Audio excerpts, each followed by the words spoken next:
So, I haven't had time to make videos lately. I've been in school, and for those of you who don't know, school is pretty time consuming. But I'm majoring in exercise science, so I realized I could use some of my coursework as video ideas, hence what you're watching right now.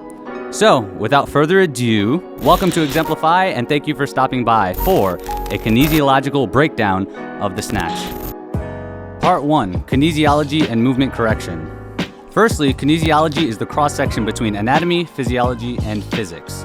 Personal trainers, physical therapists, and other movement experts analyze body movement and determine how to remedy certain issues within a given exercise.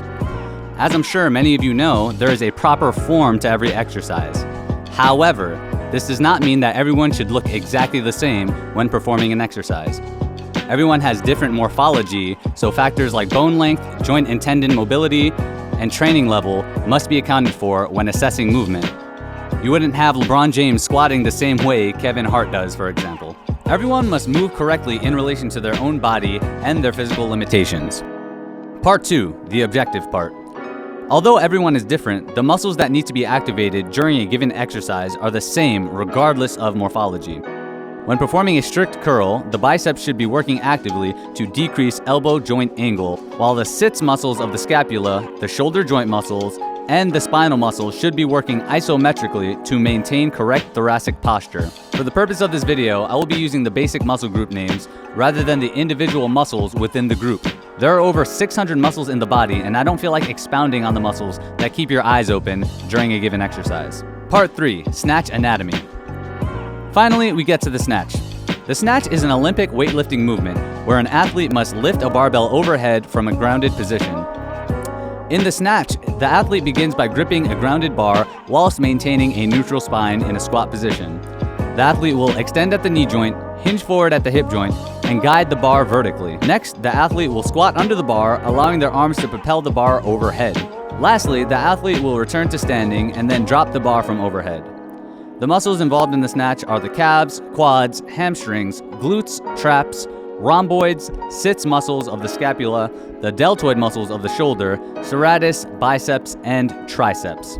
It is, in my opinion, the ultimate full body movement, which is why Olympic weightlifters are so frigging jacked. I look nothing like this guy. In fact, I'm not an Olympic weightlifter. I'm just some guy on the internet. I don't even know why you're watching this video right now, honestly, but if you're enjoying it, please make sure to subscribe. Olympic weightlifters mostly focus on their particular exercise and variations of that exercise. This simplicity of training for these athletes actually allows many of them to train on a daily basis. As you can imagine, it is this training frequency that creates a great deal of central nervous system fatigue. In order to safely perform the snatch, as well as recover from it, adequate, consistent stretching and self-myofascial release is necessary. In addition to these forms of parasympathetic nervous system training, sleep and proper nutrition are of course highly encouraged. Part 4, Snatch Physiology. The snatch is a dynamic movement that requires a well-trained cardiovascular system. The lift is explosive and brief, requiring the athlete to utilize the ATP-PCR system for fuel. In order to maximize efficiency of this lift, an appropriate amount of high-intensity cardiovascular training must be done. To increase utilization of ATP, one must train with maximal effort in exercises such as sprinting, biking, or, most appropriately, the snatch. To optimally employ the muscles involved in the snatch, the body utilizes multiple reflexes. The tonic stretch reflex is an involuntary mechanism that is initiated when a muscle is stretched for a long period of time. In this context, this would be the athlete squatting down into the starting position. The sustained stretch of a muscle will cause a forced contraction of said muscle and a forced relaxation of its antagonist muscles. The second reflex involved is the extensor thrust reflex, which is initiated just after the weight is lifted off the ground. The weight will create a deep pressure into the foot, which will stimulate the Pacinian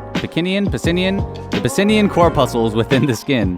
Once the external pressure is sensed, it will elicit a contraction of the extensor muscles of the feet.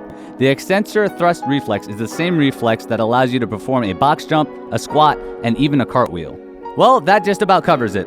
If you guys are interested in the analysis of another exercise, please feel free to let me know and I can oblige you. Thank you again for stopping by, and I shall catch you on the flip side.